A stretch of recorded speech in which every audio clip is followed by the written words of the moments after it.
విశాఖ జిల్లా పర్యటనలో భాగంగా ముఖ్యమంత్రి చంద్రబాబు నాయుడు మాట్లాడుతున్నారు. ప్రత్యక్ష ప్రసారం ద్వారా చూద్దాం. జన చైతన్య యాత్రలో భాగంగా పార్టీ నిర్వహించే కార్యక్రమంలో చోడవరంలో భాగస్వామి కావడానికి వచ్చాను. తెలుగుదేశం పార్టీ పెట్టినప్పటి నుంచి మీరు చూస్తే ప్రజలకు జవాబుదారీతనంగా పనిచేసే ఏకైక పార్టీ భారతదేశంలో ఒక్క తెలుగుదేశం పార్టీ తప్ప వేరే పార్టీ లేదు. ఆ విషయం మీరు గుర్తుపెట్టుకోవాల్సిన అవసరం ఉంది. అందుకని ప్రభుత్వ పరంగా ఎన్ని కార్యక్రమాలు చేసినా అదే మరిగా ప్రజలలో మమేకం కావాలి, ప్రజా సమస్యలు తెలుసుకోవాలి. ఎన్నికలప్పుడు కార్యకర్తలు వెళ్లారు, ప్రజల దగ్గరికి వెళ్లారు, ఎన్నికల హామీల్ని ఆ రోజు ఎలక్షన్ మేనిఫెస్టో మీరు చెప్పారు.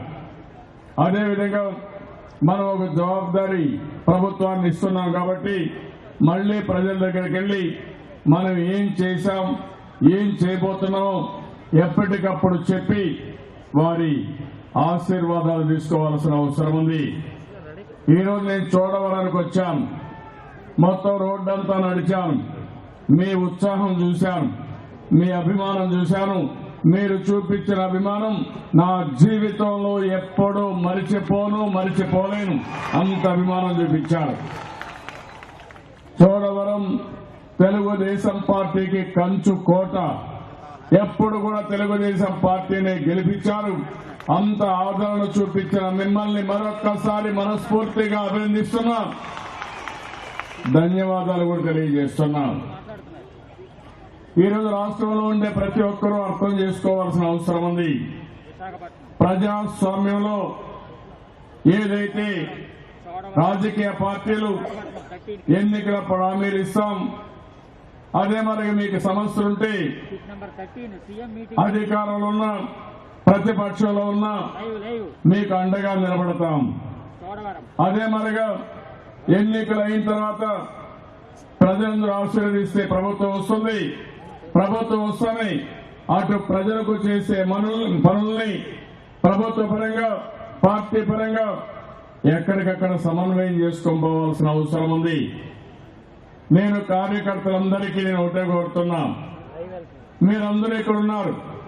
ఈరోజు ప్రజల ఆదరణ చూశాం. ఏ ఊరుకు పోయినా తెలుగుదేశం పార్టీ పైన ఒక నమ్మకం ఉంది. ఆ నమ్మకాన్ని కాపాడే బాధ్యత ఈ పార్టీ యంత్రాంగం తీసుకోవాల్సిన అవసరం ఉంది. నాకు ఆ నమ్మకం కూడా ఉంది. నేను చూస్తున్నాను, చోడవరం గాని విశాఖపట్నం గాని ఎప్పుడు ఎన్నికలు పెట్టినా అన్ని సీట్లు మనమే గెలుస్తాం తప్ప వేరే పార్టీ గెలిచే అవకాశాలే లేవు. దానికి కారణం అన్ని పనులు మనం చేసినప్పుడు, ప్రజాహితం కోసం మనం ముందుకు పోయేటప్పుడు ప్రజలు కూడా మన గురించి ఆలోచిస్తారు. ఒక విషయం మీరందరూ గుర్తుపెట్టుకోవాల్సిన అవసరం ఉంది. ఆ రోజు 2004 వరకు నేను ముఖ్యమంత్రిగా ఉండి ఎక్కడా లేని అభివృద్ధి చేశాం. రాష్ట్రానికి, అది కూడా సమైక్య ఆంధ్రప్రదేశ్ కి ఆదాయాన్ని విపరీతంగా పెంచాం. తర్వాత వచ్చిన కాంగ్రెస్ పార్టీ 10 సంవత్సరాలు మనల గురించి పట్టించుకున్న పాపాన పోలేదు. ఎక్కడ చూసినా అవినీతి, ఎక్కడ చూసినా దోపిడీ, దాంతో మొత్తం నష్టపోయాం. 2004లో మనకు మిగులు కరెంట్ ఉండేది. నేను ముఖ్యమంత్రి అయిన మొదటి రోజు చూస్తే ఈ రాష్ట్రానికి 22.5 మిలియన్ యూనిట్ల కరెంటు కొరతగా తీసుకొచ్చే పరిస్థితికి వచ్చారు. ఎండాకాలం వస్తే కరెంట్ ఉండేది కాదు. అదే మరిగా వ్యవసాయానికి ఎప్పుడు కరెంట్ వస్తుందో, ఎప్పుడు కరెంట్ పోతుందో తెలియకుండా పడిగాపులు కాసే పరిస్థితి వచ్చింది. నేను ముఖ్యమంత్రి అయిన వెంటనే మీరు చూశారు, 2 నెలల్లో కరెంటు కొరత లేకుండా చేశాం. 2 సంవత్సరాల్లో మిగులు కరెంటు సాధించాం. భవిష్యత్తులో కరెంటు కొరత అనే మాట మన రాష్ట్రంలో ఉండదని చెప్పి కూడా నేను మీకు తెలియజేస్తున్నా. ఒకప్పుడు మీరు చూస్తే అన్ని సమస్యలే. గ్రామాల్లోకి వస్తే రోడ్డు ఉండేటివి కాదు. ఇంకో పక్క మంచినీరు కూడా 5-6 కిలోమీటర్ల మీద తిరిగేవారు. నేను ఎన్నికల కంటే ముందు పాదయాత్ర చేశాను, సుదీర్ఘ పాదయాత్ర చేశాను. పేద ప్రజల కష్టాలు చూశాను. విశాఖపట్నంలోని నా పాదయాత్ర ముగింపు సభ కూడా ఇక్కడే పెట్టాం. ఆ రోజు నేను చూసినప్పుడు నా కళ్ళ ముందు కనపడింది. ఎక్కడ చూసినా ముసలి వాళ్ళైతే అనారోగ్యంతో బాధపడుతున్నా వాళ్ళని ఆదుకునే దిక్కే లేకుండా పోయింది. అందుకే ఆ రోజు ఒక మాట చెప్పాను. నేను ఏదైతే ముసలి వాళ్ళు చూసిన తర్వాత కన్న బిడ్డలు కూడా చూసుకోలేకపోయారు. నేను అడిగాను, ఎందుకు మీ బిడ్డలు మిమ్మల్ని చూసుకోవాలంటే వాళ్ళకే కష్టాలున్నాయి, మమ్మల్ని ఏం చూసుకుంటారన్నారు. నేను ఆ రోజు ఒక హామీ ఇచ్చాను. మీ పిల్లలు మిమ్మల్ని చూసుకోలేకపోయినా, స్తోమత లేకపోయినా మీ ఇంటికి ఒక పెద్ద కొడుకుగా ఉంటా, పెద్ద దిగ్గుగా ఉంటా, మిమ్మల్ని ఆదుకుంటారని చెప్పాను. ఆ మాట నిలబెట్టుకున్నాను. అదే మరిగా రైతుల దీనగాథలు చూశాను, మీ కష్టాలు చూశాను. ఆ రోజు మీరు చూస్తే కరెంట్ వచ్చేది కాదు, ఎరువులు దొరికేటివి కాదు, పెట్టుబడి పెడితే మళ్లీ దిగుబడి వచ్చేది కాదు. అన్ని సమస్యలే. రైతాంగం సమస్యల సుడిగుండంలో చిక్కుకుపోయే పరిస్థితి వచ్చింది. నేను అందుకనే ఒక హామీ ఇచ్చాను. ఆ రోజు మన నాయకుడు ఎన్టీ రామారావు గారు ప్రాతినిధ్యం వహిస్తున్నటువంటి హిందూపూర్లో ప్రారంభమై నేను గుంతకల్లుకు వచ్చినప్పుడు చెప్పాను, ఎంతైనా పర్వాలేదు, ఎన్ని కష్టాలైనా పర్వాలేదు, రాష్ట్రంలో రైతు రుణ విముక్తి చేస్తారని ఆ రోజు చెప్పాను. దాని ప్రకారం మీరు చూస్తే 24,000 కోట్ల రూపాయలు స్వాతంత్రం వచ్చిన తర్వాత పెద్ద ఎత్తున విముక్తి చేసిన ఏకైక ప్రభుత్వం భారతదేశంలో ఒక్క తెలుగుదేశం పార్టీ తప్ప ఇంకోటి లేదు. నేను అడుగుతున్నా, నాయకులు కూడా సవాలు విసురుతున్న నన్ను విమర్శించే వాళ్ళకి, తెలంగాణలో ₹1,00,000 ఇచ్చారు, నేను ₹1,50,000 ఇచ్చాను, మిగులు రాష్ట్రం ఇవ్వలేకపోయారు. ఇంకో పక్క ₹50,000 వన్ టైం సెటిల్మెంట్ చేశాను, అక్కడ అది కూడా చేయలేకపోయారు. ఈ రోజు ఎవరైతే రైతులు ఉన్నారో ఎవరెవరికి ఎంత ఇచ్చామో మొత్తం కంప్యూటర్లో ఉన్నాయి.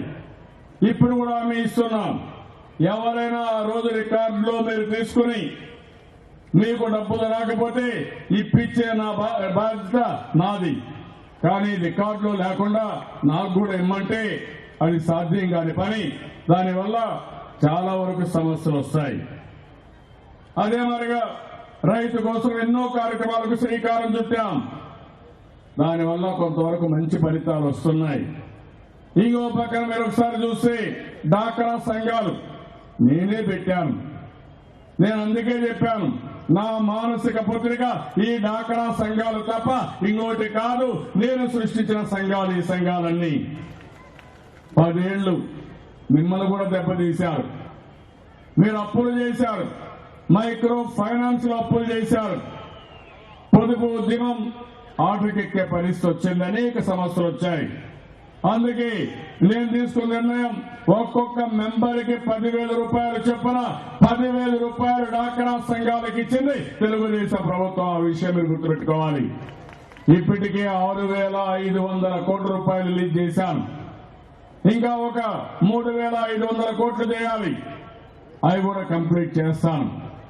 మొన్నంతా పెట్టుబడి నిధి కింద డబ్బులు ఇస్తే ఆడబిడ్డలు ఆలోచించారు, మాకు రాలేదు కాబట్టి మేము అవసరాలు తీర్చుకోలేకపోతే బాధపడితే, ఈసారి ఏమాత్రం నిబంధన లేకుండా మీ ఇష్టం వచ్చినట్టు ఖర్చు పెట్టుకునే విధంగా 3,000 కోట్ల రూపాయలు మా ఆడబిడ్డలకి పసుపు కుంకుమ కింద గ్రాంట్ చేసింది ఈ తెలుగుదేశం ప్రభుత్వం. మన దగ్గర డబ్బులుండి కాదు, విభజన జరిగింది. మీరందరూ కూడా అర్థం చేసుకోవాల్సిన అవసరం ఉంది. ఆ రోజు విభజన హేతుబద్ధత లేదు, ఒక పద్ధతి లేదు. కనీసం ఒక కుటుంబం విడిపోవాలనుకుంటే కుటుంబ పెద్దలు, గ్రామ పెద్దలు కూర్చొని అందరికీ న్యాయం చేస్తారు, అందరికీ సమన్యాయం చేస్తారు. అలాంటిది ఆనాటి కాంగ్రెస్ పెద్దలు ఏకపక్ష నిర్ణయం తీసుకున్నారు. రాజకీయ ప్రయోజనాల కోసం చూశారు తప్ప రాష్ట్ర ప్రయోజనాలు చూసే పరిస్థితి లేకుండా పోయింది. దాని పర్యవసానం ఆ రోజు మన యొక్క ఆదాయం ఆ సంవత్సరమే 16,000 కోట్ల రూపాయల లోటు బడ్జెట్. ఇంకో పక్క ఆదాయం తక్కువ, అప్పులు ఎక్కువ, ఆదాయం కూడా వచ్చే పరిస్థితి లేదు. కాలేజీలు లేవు, ఇండస్ట్రీస్ లేవు, రాజధాని లేదు. కట్టుబట్టలతో అప్పులు నెత్తిన పెట్టుకుని మనం అమరావతికి వచ్చాం. మొదటి రోజు నేను చూశాను. నేను ఒక బస్సులో పడుకుని ఆ రోజు పరిపాలన సాగించాను. కొంతమంది ఆఫీసర్లు హైదరాబాద్ లో ఉండి నేను ఏదైనా మీటింగ్ పెడితే వచ్చి మళ్ళా హైదరాబాద్కి వెళ్లిపోయే పరిస్థితి. అక్కడి నుంచి ప్రారంభమైన మన పరిపాలన ఈ రోజు నేను గర్వంగా చెప్పగలుగుతున్నా. 10 సంవత్సరాలు హైదరాబాద్ లో ఉండే హక్కున్న 2.5 సంవత్సరాల్లో మొత్తం ఆఫీసులన్నీ అమరావతికి వచ్చి మన గడ్డ పైన మన పరిపాలన చేసుకున్నాం తప్ప అక్కడికి పోవలసిన అవసరం లేదని చెప్పి అనుకున్నాం. ఈరోజు అడుగడుగు వేశాం, నిలదొక్కునే ప్రయత్నం చేస్తున్నాం. మీరందరూ నా మీద ఒక నమ్మకం పెట్టుకున్నారు. ఎన్నికలప్పుడు ఎంతమంది ఎన్ని చెప్పినా ఈ కష్టకాలంలో ఒక్క చంద్రబాబు నాయుడు తప్ప వేరే వాళ్ళు ఏమీ చేయలేరు, ఈయనైతేనే మాకు న్యాయం జరుగుతుందని నా మీద నమ్మకం పెట్టుకున్నారు. అందుకే రాత్రింబగుళ్ళు పనిచేస్తున్నా. ఈ రోజు మీరు చూస్తున్నారు, నిన్న మొన్న కొంతమంది విమర్శిస్తున్నారు. ఆ రోజు ఏవైతే చట్టంలో పెట్టారో అవన్నీ రావడానికి అన్ని విధాల ప్రయత్నం చేస్తున్నాను. ఈ రోజు బీజేపీతో కలిసి పొత్తు పెట్టుకున్నామంటే కొత్త రాష్ట్రం, చాలా సమస్యలు ఉన్నాయి, కేంద్ర ప్రభుత్వ సహకారం అవసరం, అందుకనే పొత్తు పెట్టుకున్నాం తప్ప ఇంకోటి కాదు. ఇద్దరం కలిసి పోటీ చేశాం. కానీ ఈరోజు బీజేపీ కూడా మనకేమైతే ఆ రోజు చట్టంలో పెట్టినట్టు చాలా వరకు ఇచ్చే పరిస్థితికి వచ్చారు. ఇంకా కొన్ని రావాలి. నేను ఎక్కడా రాజీ పడను, పడే సమస్య లేదు. నాకు హైకమాండ్ మీరు తప్ప ఇంకొకరు కానే కాదు. మీకోసం ఎలాంటి త్యాగాలు చేయడానికైనా సరే నేను సిద్ధంగా ఉన్నానని మరొక్కసారి మీ అందరికీ విజ్ఞప్తి చేస్తున్నా. నాకు అనుభవం ఉంది. కొంతమంది నాయకుల మారిగా అనుభవం లేకుండా ఇష్టానుసారంగా మాట్లాడుతున్నారు. వీళ్లకు ఏమాత్రం కూడా పరిపాలన పైన అనుభవం లేదు, పంచాయతీ బోర్డు అధ్యక్షుడు కాలేదు. రెండోది, సమాజం పైన కూడా వీళ్ళకంతా కూడా అభిమానం లేని వ్యక్తులు. ఈరోజు మనం చూస్తున్న వైఎస్ఆర్ కాంగ్రెస్ నాయకుల్ని రాష్ట్రాన్ని లూటీ చేసి తండ్రిని అడ్డం పెట్టుకుని లక్షల కోట్ల రూపాయలు దోచుకున్న వ్యక్తులు ఈరోజు మనల గురించి విమర్శించే పరిస్థితికి వస్తున్నారు. ఆ విషయం మీరు గుర్తుపెట్టుకోవాల్సిన అవసరం ఉంది. ఈరోజు కేంద్ర ప్రభుత్వం చూస్తే ఏవైతే 500, 1000 రూపాయల నోట్లని రద్దు చేశారంటే ఇలాంటి అవినీతి పరులు రాష్ట్రంలో, దేశంలో ఇష్టానుసారంగా దోచుకుని విదేశాల్లో దాచిపెట్టుకునే పరిస్థితి వచ్చింది. అయితే ఈ సందర్భంగా ఏవైతే 500 రూపాయలు, 1000 రూపాయల నోట్లు రద్దు చేసిన దానివల్ల మనకు కూడా చాలా ఇబ్బందులు వచ్చాయి. ఈరోజు చిల్లర లేదు, 100 రూపాయల నోట్లు దొరకలేదు, 50 రూపాయల నోట్లు దొరకలేదు. చిన్న చిన్న వ్యాపారాలు దెబ్బతిన్నాయి, జీవనోపాధి కూడా దెబ్బతింటా ఉంది. 5-6 రోజులుగా మీరు చూస్తున్నారు. దీనిపైన గంటల తరబడి నేను ఆలోచిస్తున్నాను. ఏ విధంగా మీకు న్యాయం చేయాలి, మీ ఇబ్బందులు ఏ విధంగా తగ్గించాలి, దానిపైన ఎక్కువ శ్రద్ధ పెట్టాను.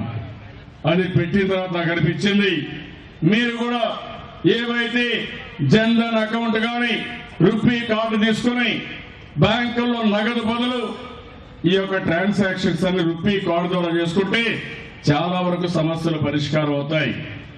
ఇప్పుడు 2000 రూపాయలు తీసుకొచ్చారు, 500 రూపాయలు తీసుకొచ్చారు. కానీ 2000 రూపాయల వల్ల మళ్ళా అవినీతి పెరుగుతుంది, బ్లాక్ మనీ పెరుగుతుంది తప్ప మనకు న్యాయం జరగదు.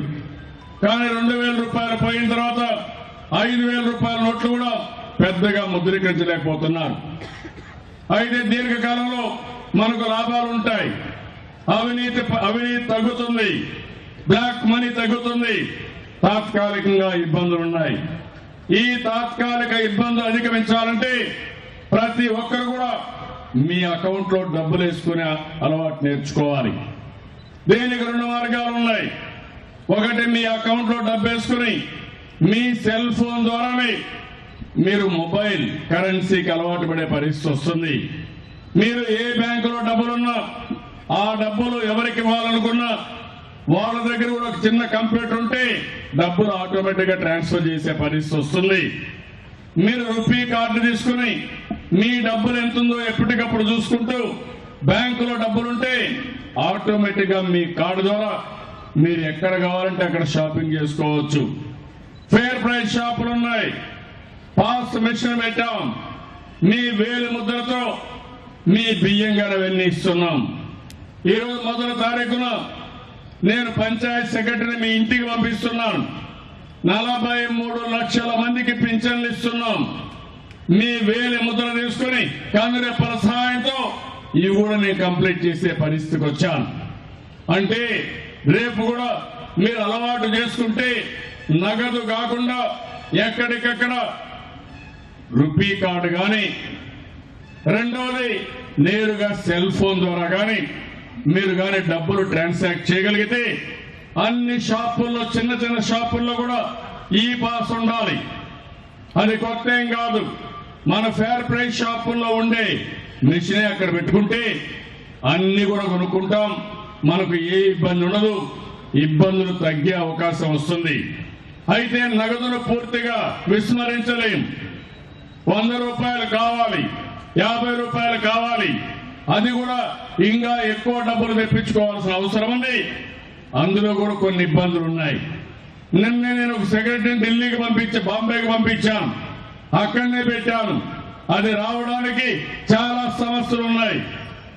కేంద్ర ప్రభుత్వం ఈరోజు ఎన్ని ప్రయత్నాలు చేసినా ఈ నోట్లు ముద్రించడం కూడా చాలా కన్స్ట్రైంట్స్ ఉన్నాయనే విషయం మీరు గుర్తుపెట్టుకోవాల్సిన అవసరం ఉంది.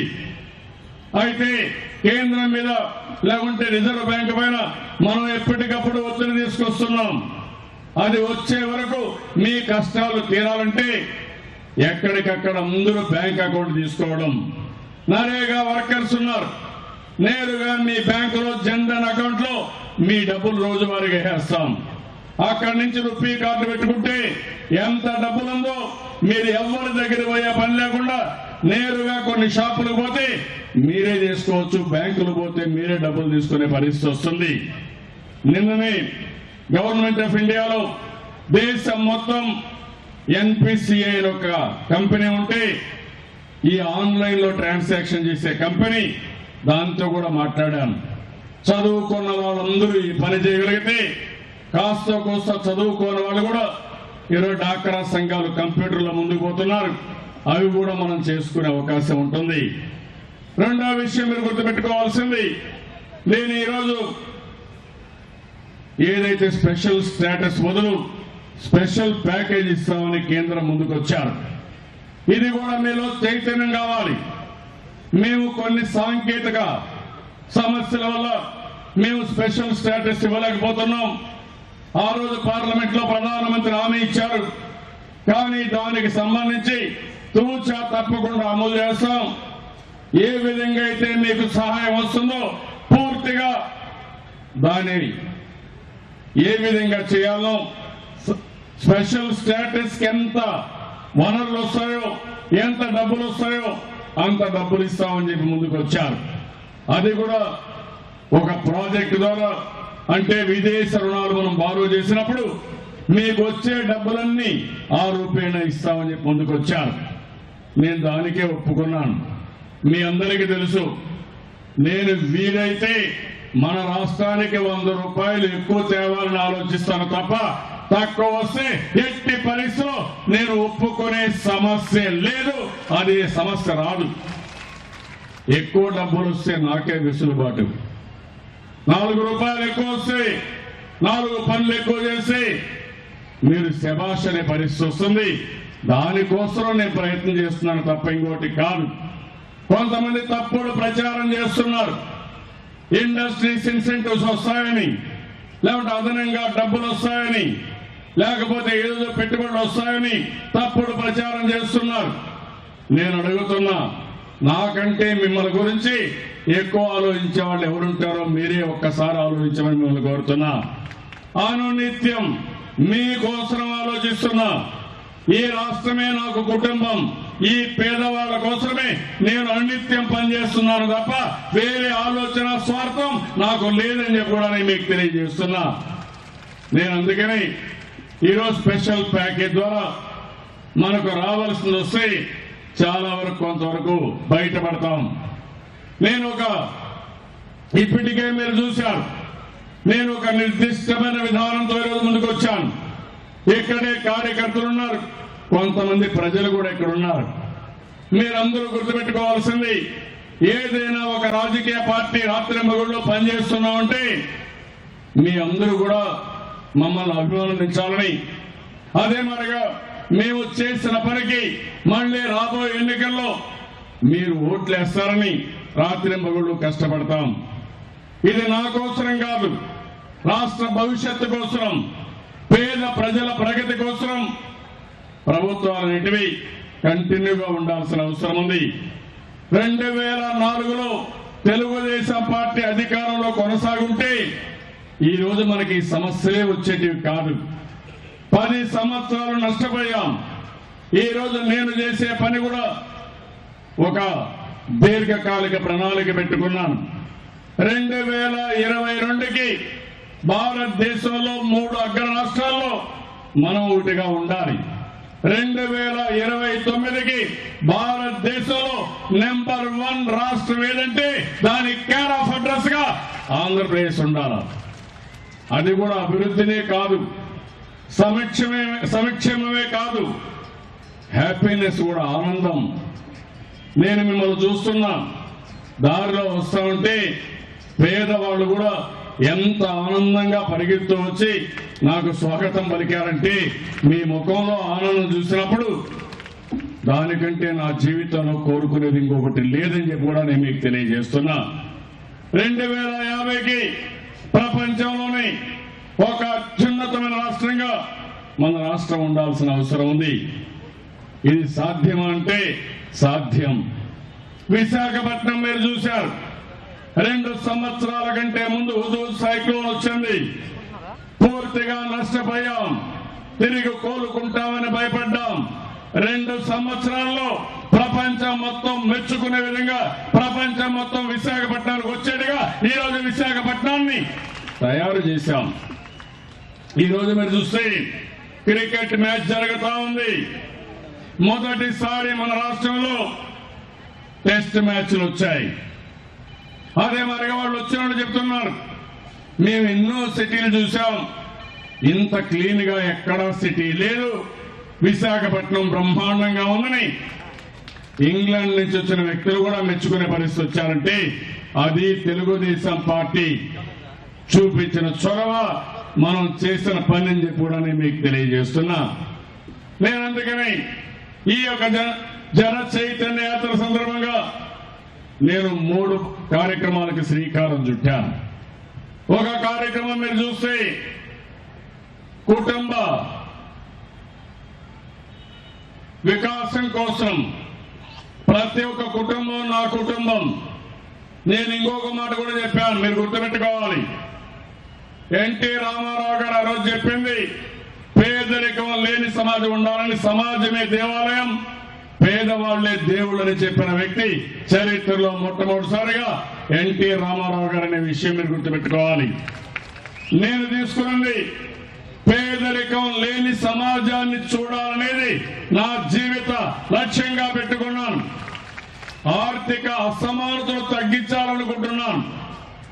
ఇది సమాజం కోసమే పనిచేయడం కాదు, ప్రతి ఒక్క కుటుంబం పైన శ్రద్ధ పెట్టాలని చెప్పి ఆలోచించాను.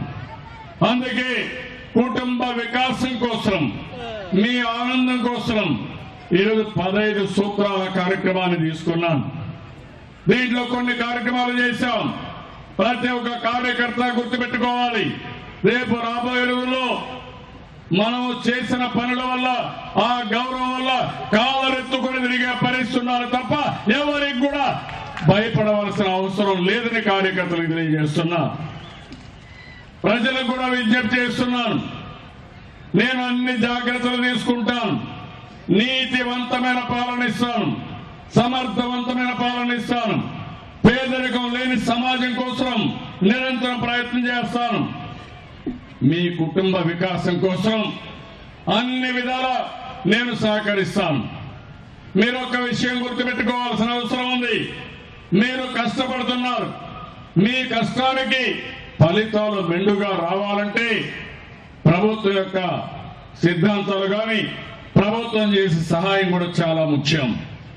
ఎన్నో సంవత్సరాలుగా కష్టపడ్డారు, ఇబ్బందులు పడ్డారు. ఇప్పుడు నేను ఆలోచించేది ప్రతి ఒక్క కుటుంబం కోసం నేను ఆలోచిస్తున్నా.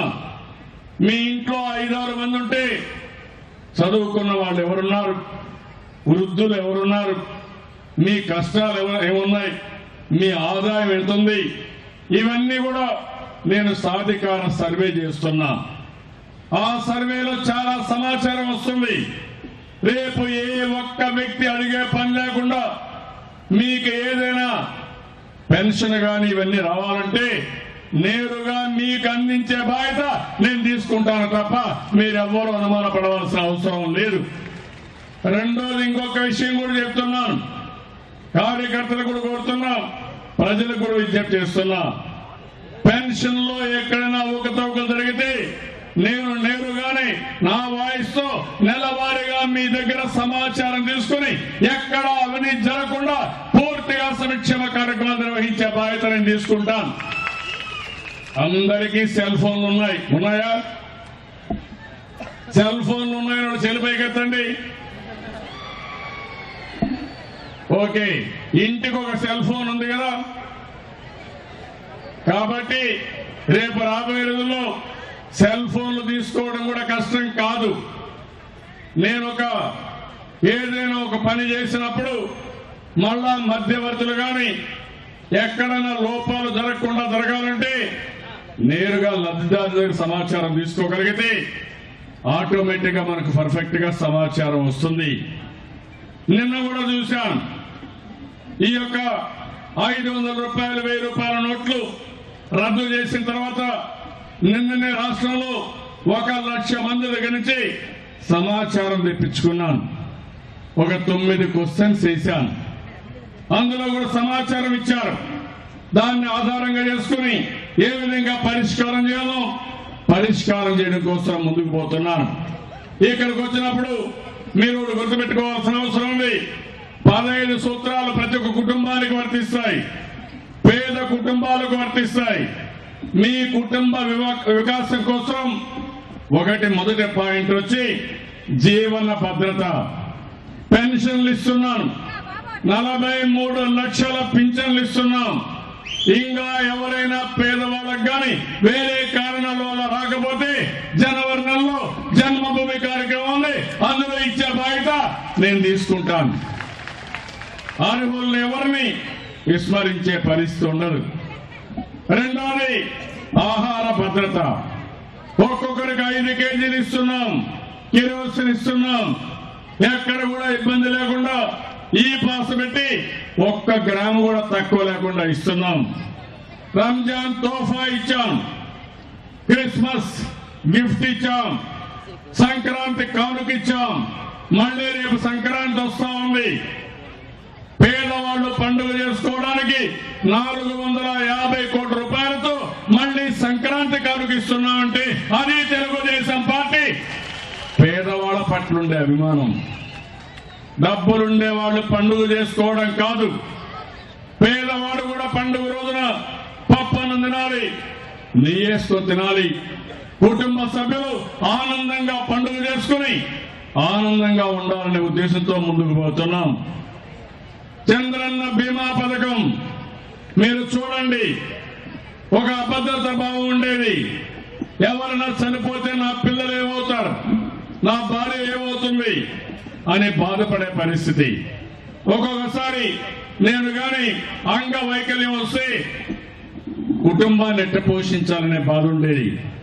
నన్ను ఎవరు చూసుకుంటారని అభద్రతా భావం ఉండేది. అందుకే ఈరోజు చంద్రన్న బీమా పథకం తీసుకొచ్చి ఎవరు ఎక్కడ చనిపోయినా 5 లక్షల రూపాయలు మీకు ఇచ్చిన ఏకైక ప్రభుత్వం తెలుగుదేశం.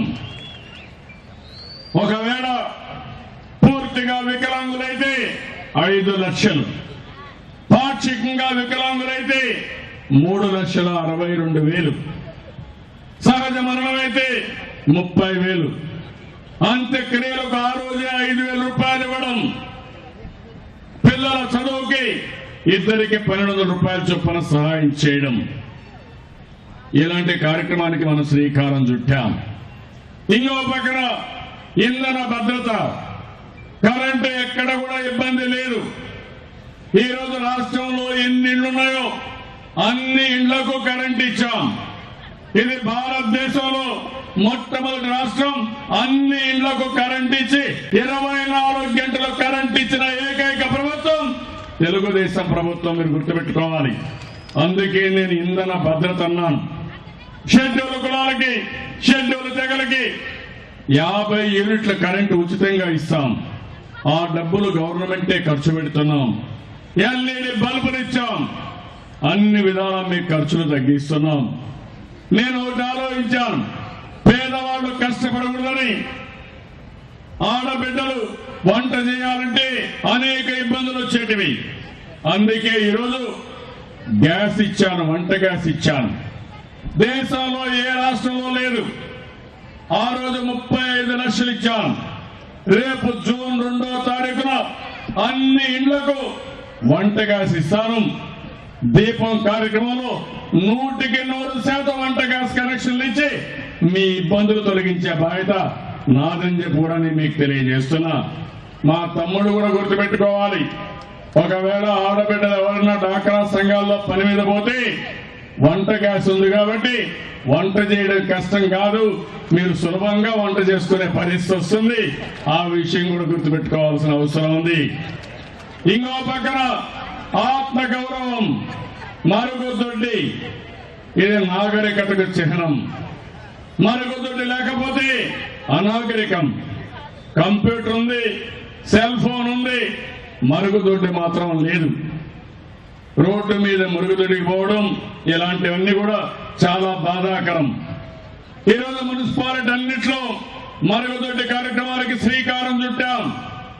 ఇప్పుడే చోడవరం వస్తే మాకు కూడా సులభ్ కాంప్లెక్స్ కావాలన్నారు.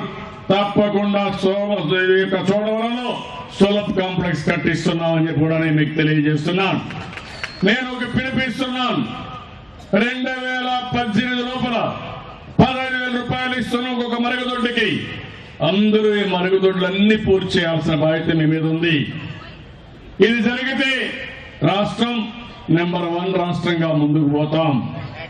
ఇంకో పక్కన మీరు చూస్తే ఈరోజు ఆరోగ్య భద్రత ఎప్పుడన్నా ఊహించాలని అడుగుతున్నా. ఎన్టీఆర్ వైద్య సేవ కింద 2,50,000, వైద్య పరీక్షల కింద ఉచితంగా పరీక్షలు, తల్లి బిడ్డ ఎక్స్ప్రెస్ కింద ఎవరన్నా డెలివరీ అయితే నేరుగా ఇంటికి తీసుకువెళ్ళి పెట్టడం, ఎన్టీఆర్ కిట్ కింద పేద పిల్లల ఆరోగ్యం కోసం, పుట్టిన బిడ్డల కోసం ఎన్టీఆర్ కిట్ ఇవ్వడం, సంచార వైద్యశాల పెట్టి మీ ఇంటికి, మీ ఊరికి నెలకొక్కసారి వైద్య సిబ్బందిని పెట్టడం, అన్ని హాస్పిటల్లో మందులు పెట్టడం, అన్ని హాస్పిటల్ ప్రక్షాళన చేసి ఈరోజు ఒక జవాబుదారీతనం తీసుకొచ్చి అన్ని హాస్పిటల్ ముందుకు తీసుకుపోయే పరిస్థితికి వచ్చాం. విద్య, పేదవాళ్ళకి ఎక్కువ డబ్బులు అయ్యేది ఆరోగ్యం కోసం, పిల్లల చదువు కోసం అవుతాయి. గవర్నమెంట్ స్కూల్స్ అన్ని దెబ్బతిన్నాయి. మొత్తం ప్రక్షాళన చేస్తున్నాం. కంప్యూటర్లు పెట్టాం, డిజిటల్ క్లాస్ రూములు పెడుతున్నాం. అదే మాదిరిగా షెడ్యూల్ కులాలు, షెడ్యూల్ తెగలు, వెనుకబడిన వర్గాల పిల్లలకి ఏవైతే హాస్టల్స్ ఉన్నాయో అన్ని చేసి ఈరోజు అన్ని కూడా రెసిడెన్షియల్ స్కూల్స్ పెట్టి కార్పొరేట్ స్థాయిలో ప్రైవేట్ వ్యక్తుల కంటే మిన్నగా విద్యనివ్వాలనే ఉద్దేశంతో ముందుకు పోతున్నాం. ఇంకో పక్క ఎవరైనా పేద పిల్లలు విదేశాల్లో చదువుకోవాలంటే చరిత్రలో మొట్టమొదటిసారి ఈరోజు మీరు చూస్తే విద్య మీద పేద పిల్లల్లో కూడా మట్టిలో మాణిక్యాలున్నారు. వాళ్ళని బాగా చదివించాలి. అవసరమైతే విదేశాల్లో చదువుకోవాలనే పిల్లలకి మెరిట్ ప్రకారం ఒక్కొక్కరికి 10 లక్షల రూపాయలు ఇచ్చి వారిని కూడా ప్రోత్సహిస్తున్నాం. అదే మాదిరిగా నీళ్లు ఎక్కడా సమస్య లేకుండా ఏదైనా ఫ్లోరైడ్ అవన్నీ ఉంటే రాబోయే రోజుల్లో వీలైన తొందరలో అన్ని గ్రామాలకి మళ్లీ మినరల్ వాటర్ ఇస్తాం. ఎన్టీఆర్ జలశ్రీ కింద ఈ కార్యక్రమాన్ని కూడా శ్రీకారం చుట్టి దీన్ని పూర్తి చేస్తాం. ఇంకో పక్కన సాగునీరుకు ప్రాధాన్యత ఇస్తున్నాం. అన్ని గ్రామాల్లో మీరు చూశారు, ఎక్కడికక్కడ వర్షపు నీరుని భూగర్భ జలాలుగా మార్చడానికి చెరువుల్లో పొడిగి తీస్తున్నాం. అదే మాదిరిగా ఫామ్ పాండ్స్ తవ్వుతున్నాం, నదులు అనుసంధానం చేస్తున్నాం. ఈ సంవత్సరం ఒక లిఫ్ట్ ఇరిగేషన్ పెట్టి లెఫ్ట్ మెయిన్ కెనాల్ ఏదైతే ఉందో పోలవరం దాన్ని పూర్తి చేసి ఆ నీళ్లు కూడా విశాఖపట్నాన్ని తీసుకొచ్చే బాధ్యత తీసుకుంటాం. ఆ నీళ్లు విశాఖపట్నానికి వస్తే అవసరమైతే పోలవరం 2018కి పూర్తవుతుంది. అది పూర్తయిన తర్వాత చోడవరం మెట్ట ప్రాంతాలకు కూడా లిఫ్ట్ ఇరిగేషన్లు పెట్టి పూర్తిగా నీళ్లు ఇచ్చే బాధ్యత నేను తీసుకుంటాను. దీనివల్ల విశాఖపట్నం జిల్లా రైతాంగానికి ఎనలేని మేలు జరిగే పరిస్థితి వస్తుంది. ఇదే కాదు, ప్రతి ఒక్కరికి ఇండ్లు ఇవ్వాల్సిన అవసరం ఉంది. ఇప్పుడే నేను చోడవరంలో చూశాను. మేము గవర్నమెంట్ భూమిలో ఉన్నాం. 250 మందికి ఇళ్లు ఇవ్వాలన్నారు. రాబోయే రోజుల్లో 1 నెల లోపల కలెక్టర్కి ఆదేశాలు ఇస్తాను. వాళ్ళకు పట్టాలు ఇప్పించే బాధ్యత నేను తీసుకుంటానని చెప్పి కూడా నేను మీకు తెలియజేస్తున్నా. ఇంకా కొంతమంది 1000 మంది మాకు ఇండ్లు లేవు, ఇక్కడనే ఇండ్లు కట్టియండి. ఇక్కడ ఒక చెరువు మొత్తం కూడా చెరువు పరంబాకు ఉంది, ఇప్పుడు చెరువే లేదు, అక్కడ మాకు ఇండ్లు కట్టమని చెప్పి కోరారు. తప్పకుండా వాళ్ళందరికీ 1000 మందికి ఒకటే ప్లేస్ లో పర్మనెంట్ ఇండ్లు కట్టే బాధ్యత కూడా ఈ ప్రభుత్వం తీసుకుంటాం. ఈ సంవత్సరం 5 లక్షల ఇండ్లు కడుతున్నాం. నేను ఒకటే ఆలోచిస్తున్నాను, పేదవాడికి ఒక భద్రత ఉండాలి, ఒక భరోసా ఉండాలి, నా సొంత ఇంట్లో ఉన్నానని ఆనందంగా ఉండాలి. అందుకే 5 లక్షలు కడుతున్నాం. భవిష్యత్తులో ప్రతి ఒక్క పేదవాళ్ళకి ఇల్లు కట్టించే బాధ్యత నేను తీసుకుంటానని చెప్పి కూడా నేను మీకు తెలియజేస్తున్నా. ఎక్కడ ఉద్యోగాలు వస్తే అక్కడ ఇప్పిస్తాం, మన దగ్గర ఇంకా ఎక్కువ ఇస్తాం. ఉద్యోగం వచ్చే వరకు ఒక పరిమిత కాలం ప్రకారం ఏం చేయాలో దానికి కూడా ఒక స్కీమ్ వర్కౌట్ చేస్తున్నా, అది కూడా చేపిస్తామని చెప్పి కూడా నేను మీకు తెలియజేస్తున్నా. అదే మరిగా సమాచారం, ప్రపంచం మొత్తం మీద మార్పులు వచ్చాయి, సాంకేతిక పరిజ్ఞానం వచ్చింది. నా మీద ఈ అభిమానం పెరగడానికి కారణం నేను చేసే పని సాంకేతిక పరిజ్ఞానం ద్వారా మీకు బ్రహ్మాండంగా అందించగలుగుతున్నా. ఎవరికి అందిందో నేను చూస్తున్నాను, ఎవరు పింఛన్ తీసుకున్నారు, ఏ రోజున ఏ టైంలో ఎక్కడ తీసుకున్నారో నేను నేరుగా పర్యవేక్షించే అవకాశం వచ్చింది. లేకపోతే నేను ఒక 10, 15,000, 20,000 మందిని పంపిస్తే వీళ్ళ మీద ఎంతమందిని పెట్టినా మనకు జవాబుదారీతనం వచ్చేది కాదు. సాంకేతిక పరిజ్ఞానం వల్ల జవాబుదారీతనం వచ్చింది. రేపు పింఛనే కాదు, రేషనే కాదు, బీమా పథకం కానీ ఏ కార్యక్రమం అయినా సరే, ఇండ్లు కానీ అన్నిటికీ నేను మీకు ఒక మెసేజ్ ఇస్తా ఉంటాను, మాట్లాడుతూ ఉంటాను.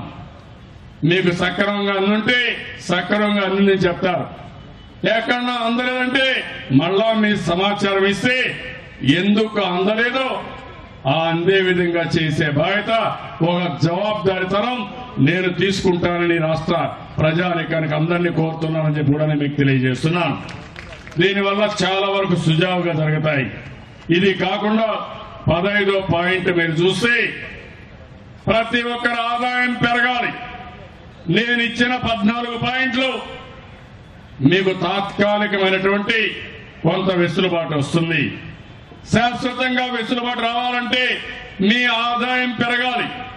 దానికి నేను ఆలోచించింది ప్రతి ఒక్క కుటుంబానికి 10,000 రూపాయలు నెలకు ఆదాయం వచ్చేట్టుగా, సంవత్సరానికి 1,20,000 రూపాయల ఆదాయం వచ్చేట్టుగా నేను ఒక ప్రణాళిక ఆలోచిస్తున్నాను. దాని ప్రకారం రాష్ట్ర స్థాయిలో నేను ఒక కార్యక్రమానికి శ్రీకారం చుడతాను. అదే సమయంలో క్షేత్ర స్థాయిలో కుటుంబ వారిగా ప్రణాళిక తయారు చేసి ఎప్పటికప్పుడు మీకు అందుబాటులో ఉంటాను. మీకు నైపుణ్యం నేర్పించాలన్నా, మీకు డబ్బులు ఇవ్వాలన్నా, సబ్సిడీ ఇవ్వాలన్నా, ఏ పని చేయాలనో చెప్పే బాధ్యత తీసుకుంటాను. 175 నియోజకవర్గాల్లో 175 ఇండస్ట్రియల్ టౌన్షిప్లు పెడుతున్నాం. చోడవరంలో ఒకటి, మాడుగులో ఒకటి, ఈ విధంగా ప్రతి ఒక్క నియోజకవర్గంలో పెట్టి మీకు ఎలాంటి పనులు చేయగలుగుతారో అవన్నీ చేయించే బాధ్యత నేను తీసుకుంటున్నా. ప్రపంచంలో ఉండే టెక్నాలజీలన్నీ తీసుకొస్తాను. ఇవన్నీ తీసుకొచ్చి ప్రతి ఒక్క కుటుంబం వికాసంతో ముందుకు పోవాలి, ఆనందంగా ఉండాలి. రేపు ఎవరైనా మీరు కానీ మాకు రాలేదంటే ఎందుకు రాలేదు నేను చర్య తీసుకునే పరిస్థితి ఉంటుంది. మీరు ఎవ్వరూ భయపడవలసిన అవసరం లేదు. ఇవన్నీ చేయడానికి 10 ఇష్యూస్ పైన నేను దానికి కూడా సమాజం కోసం ఒక 10 డిపార్ట్మెంట్ పైన ఎక్కువ శ్రద్ధ పెడుతున్నాను. విద్య, ఆరోగ్యం, వ్యవసాయం, వ్యవసాయ అనుబంధ రంగాలు, పరిశ్రమలు, అదే మరిగా సర్వీస్ సెక్టర్. ఈరోజు సర్వీస్ సెక్టర్ ఒక బ్యాంక్ రావడం, సర్వీస్ సెక్టర్ ఒక టూరిజం రావడం, వ్యాపారాలు చేయడం, ఇన్ఫర్మేషన్ టెక్నాలజీ రావడం అన్ని వస్తాయి. కరెంటు విషయం, రహదారులు, మౌలిక సదుపాయాలు, ఇన్ఫర్మేషన్ టెక్నాలజీ, పౌర సేవలు, రెవెన్యూ రికార్డ్స్ కానీ, మీ భూమి విషయాల్లో కానీ, ఇంకో పక్క పోలీస్ సేవలు కానీ, ఇంకో పక్క పంచాయతీలు ఇచ్చే సేవలు కానీ, ఇంకా ప్రభుత్వ సేవలన్నీ ఎలాంటి ఇబ్బంది లేకుండా చేయడానికి ముందుకు పోతాను. ఇంకో పక్క ఆర్థిక అసమానతలు తగ్గిస్తాం. ఈ దేశంలో ఆర్థిక అసమానత తగ్గాలి. డబ్బులుండే వాళ్ళు డబ్బులు సంపాదించుకోవడం, డబ్బులు లేని వాళ్ళు బాధపడడం మంచిది కాదు. అందుకే ఈ 2 కార్యక్రమాలని ప్రజల్లోకి తీసుకుపోయి ఎవరెవరి పరిధిలో మీరు సాధించే బాధ్యత నాకు ప్రాణ సమానమైన తెలుగుదేశం పార్టీ కుటుంబ సభ్యులు మీరు తీసుకోవాల్సిన అవసరం ఉంది. మీకోసం కూడా నేను ఆలోచిస్తున్నాను. నేను అందుకని తెలుగుదేశం కుటుంబానికి నవ సూత్రావళిని ఒక కార్యక్రమం తీసుకొస్తున్నా. మిమ్మల్ని ఇగ్నోర్ చేయను. నా కుటుంబం కంటే మిన్న నా తెలుగుదేశం పార్టీ కుటుంబం. నేను మీకు రుణపడున్నాను. మీరు చూపించిన చొరవ, మీరు చేసిన త్యాగాలు నా జీవితంలో ఎప్పుడూ మరిచిపోనని మరొకసారి మా కార్యకర్తలందరికీ విజ్ఞప్తి చేస్తున్నా. ఆ రోజు ఎన్టీ రామారావు గారికి గుర్తింపు వచ్చిన, నాకు ప్రపంచం మొత్తం గుర్తింపు వచ్చిన మీరు చూపించిన చొరవ వల్లనే వచ్చింది. మీ కష్టాల వల్ల వచ్చింది. పసుపు చొక్కా వేసుకుని నిరంతరం పనిచేశారు. పసుపు జెండా భుజం అలిగేటిగా మోశారు. నేను ఈ విధంగా మర్చిపోగలుగుతాను మీ కష్టం అని చెప్పి మరొకసారి విజ్ఞప్తి చేస్తున్నా. అలాంటి కార్యకర్తలు ఈ పార్టీకి ఉన్నారు. ఏ పార్టీకి లేనటువంటి బ్రహ్మాండమైన కార్యకర్తలుండే ఏకైక పార్టీ భారతదేశంలో తెలుగుదేశం పార్టీ. ఇటీవల కళా వెంకట్రావు గారు, అదే మరిగా జనరల్ సెక్రటరీ లోకేష్ గారు కూడా టెక్నాలజీ తీసుకొచ్చారు. పోయిన సంవత్సరం 54 లక్షల మంది మెంబర్షిప్ ని 50 రోజుల్లో చేశారు. 54 కోట్ల రూపాయలు పార్టీ నిధి సేకరించారు. 1200 మందికి ఈరోజు ఇన్సూరెన్స్ ఇచ్చారు. 1200 మంది అంటే 25 కోట్ల రూపాయలు దగ్గర పార్టీ కార్యకర్తలు చనిపోయిన వాళ్ళకు ఒక్కొక్కరికి 2 లక్షల రూపాయలు ఇన్సూరెన్స్ ఇచ్చిన పార్టీ. ఎక్కడా ఎవరు ఇవ్వలేదు, ఏ పార్టీ ఇవ్వలేదు. ఇంకో పక్కన ఈరోజు నేను ఆలోచించేది, ఈ ప్రజానీకాన్ని మనం చూస్తున్నాం. మన మీద చాలా నమ్మకం పెట్టుకున్నారు, అచంచలమైన విశ్వాసంతో సహకరిస్తున్నారు. మనం కూడా నీతి నిజాయితీగా పనిచేయాల్సిన అవసరం ఉంది. సమాజంలో ఏ విధంగా అయితే చిన్న పెద్ద ధనిక పేదరికం ఉందో మన పార్టీలో కూడా పేద కార్యకర్తలు ఉన్నారు. వారికి కూడా న్యాయం చేయాలి, వారిని కూడా పైకి తీసుకురావాలి. అందుకే నేను నవ సూత్రావళిలో 9 కార్యక్రమాలు ఇచ్చాను. 1, మీ గౌరవం పెరగాలి. మీ గౌరవం పెరగాలంటే అన్ని అభివృద్ధి కార్యక్రమాల్లో మీరు భాగస్వాములు అవ్వాల్సిన అవసరం ఉంది. తప్పకుండా ప్రతి ఒక్క దాంట్లో మిమ్మల్ని భాగస్వాములు చేసే బాధ్యత నేను తీసుకుంటానని చెప్పి కూడా నేను మీకు తెలియజేస్తున్నా. రెండోది, మీరు ప్రజల దగ్గరికి వెళ్తారు, సమస్యలు మీ దృష్టి తీసుకొస్తారు.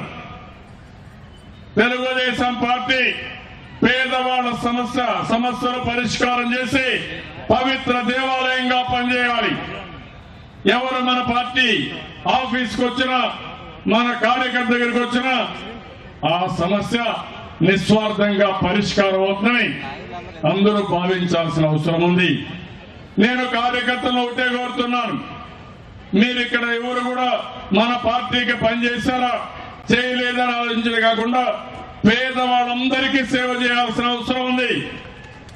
మన పార్టీకి పనిచేసిన వాళ్లకు న్యాయం చేయాలి. అందులో ఏమాత్రం అనుమానం లేదు. మనకు ఓటేసిన వాళ్ళని గౌరవించాలి, ఆదరించాలి.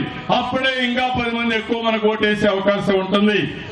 అదే సమయంలో ఏ ఊర్లో కూడా పనులు మీరే చేయాలి, మీ ద్వారా జరగాలి. అన్ని పనులు మీరు చేసి ప్రజల్ని ఏకపక్షంగా మన పార్టీ వైపుకు తిప్పుకొచ్చే బాధ్యత మీ పైన ఉందని చెప్పి కూడా నేను మీకు తెలియజేస్తున్నా. నేను ఒకటే మిమ్మల్ని అడుగుతున్నా, నేను పరిపాలన ద్వారా 180 మంది ఆనందంగా ఉండే పరిస్థితి తీసుకొస్తా. మీరు పార్టీ కార్యక్రమాల ద్వారా 180 మంది మన పార్టీకే ఓటేసే పరిస్థితి రావాలి. నేను అడుగుతున్నా మిమ్మల్ని, ఇది సాధ్యమైతే, సాధ్యం అనుకుంటే గట్టిగా చప్పట్లు కొట్టి ప్రతి ఒక్క కార్యకర్త ఆమోదాన్ని తెలియజేయాలి. నేను అడుగుతున్నా, మనం అన్ని పనులు మనం చేస్తే ప్రజలు వేరే పార్టీకి ఎందుకు ఓట్లు వేస్తారని అడుగుతున్నా. ఎవరైనా ఇంట్లో చనిపోతే 5 లక్షలు ఇచ్చి 5 కేజీల బియ్యం ఇచ్చి గ్యాస్ ఇప్పించి కరెంట్ ఇచ్చి కరెంట్లో సబ్సిడీ ఇచ్చి ఇన్ని పనులు చేసే తమ్ముళ్ళు ఎక్కడన్నా మీరు తప్పు చేస్తే తప్ప వాళ్ళు ఓటేయకుండా పోయే పరిస్థితి లేదు. ఆ విషయాన్ని మీరు గుర్తుపెట్టుకోవాల్సిన అవసరం ఉంది. అవునా కాదా అని మిమ్మల్ని అడుగుతున్నా. ఏమమ్మా అవునా కాదా, వీళ్ళు కరెక్ట్ గా ఉంటే ఓట్లన్నీ తెలుగుదేశానికి వేస్తారా లేదా అని అడుగుతున్నా. చూసారా తమ్ముళ్ళు, అయితే నాయకత్వం అనేది చాలా ముఖ్యం. ఒక నాయకుడు చాలా బాగా పనిచేస్తాడు, కానీ నోటి దురుస్తూ పోతాడు. 100 పనులు చేసి ఒక తిట్టి మొత్తం ఫలితం అంతా పోయే పరిస్థితి వస్తుంది. ఇంకొక ఆయన పైనే తిరుగుతా ఉంటాడు. అలాంటి వాళ్ళు నేను ఎక్కడ కనపడిస్తే అక్కడ నాకు ముందు వాళ్లే కనపడిస్తా ఉంటారు నా చుట్టుపక్కల. వాళ్ళతో మరీ ప్రమాదం. పాపం కొంతమంది 24 గంటలు కష్టపడతారు, కానీ ఎమ్మెల్యేలు సరిగా గుర్తించరు వాళ్ళని. అక్కడ సమస్య. మండల పార్టీ అధ్యక్షులు కూడా సరిగా గుర్తించరు, అక్కడే ప్రాబ్లం వస్తుంది. అదొక సమస్య. ఇంకా కొంతమంది పాపం పార్టీని నమ్ముకుని ఏదైనా పర్వాలేదు, నేను పార్టీ కోసం ఉన్నాను తప్ప వ్యక్తుల కోసం కాదని పనిచేస్తున్నారు. వాళ్ళ వల్లనే ఈ పార్టీ ముందుకు పోతా ఉంది తప్ప ఇంకోటి కాదు. అది మీ త్యాగం. నేను అందుకని మీలో కూడా గుర్తుపెట్టుకోవాలి, పనులన్నీ మనమే చేస్తున్నాం. ఈరోజు నేను టౌన్లోకి వచ్చాను. ఒకప్పుడు నేను వస్తే కట్టలుగా రిప్రజెంటేషన్లు వచ్చేటివి. ఇప్పుడు రిప్రజెంటేషన్ తగ్గిపోయినాయి. తగ్గాయా లేదా? మీ గ్రామాల్లో కూడా తగ్గాయా లేదా? ఏం తమ్ముడు, అవునా కాదా? వస్తున్నాయంటే అక్కడక్కడ కొన్ని పింఛన్లు ఇండ్లు ఎక్కువగా వస్తున్నాయి. పనులు ఆటోమేటిక్ గా అయిపోతున్నాయి. ఇంకో 2 రోజులు పోతే ఆ పనులు కూడా అయిపోతే, ఒకప్పుడు కాంగ్రెస్ వాళ్ళు ఆలోచించేవాళ్ళు పనులు కాకుండా ఉండాలి, ప్రజలందరూ పేదరికంలో ఉండాలి, వాళ్ళ ఇంట్లో సంసారం చేయాలన్నా మా పర్మిషన్ తీసుకోవాలని ఆలోచించారు. ఆ పరిస్థితి మాత్రం మీరు తేవద్దండి. ప్రజల్ని పూర్తిగా స్వేచ్ఛనిచ్చి వాళ్ళ పని వాళ్ళు చేసుకుంటూ వాళ్ళకి ఏం కావాలో సహకరించే బాధ్యత తెలుగుదేశం పార్టీ, తెలుగుదేశం కార్యకర్తలు తీసుకోవాలి.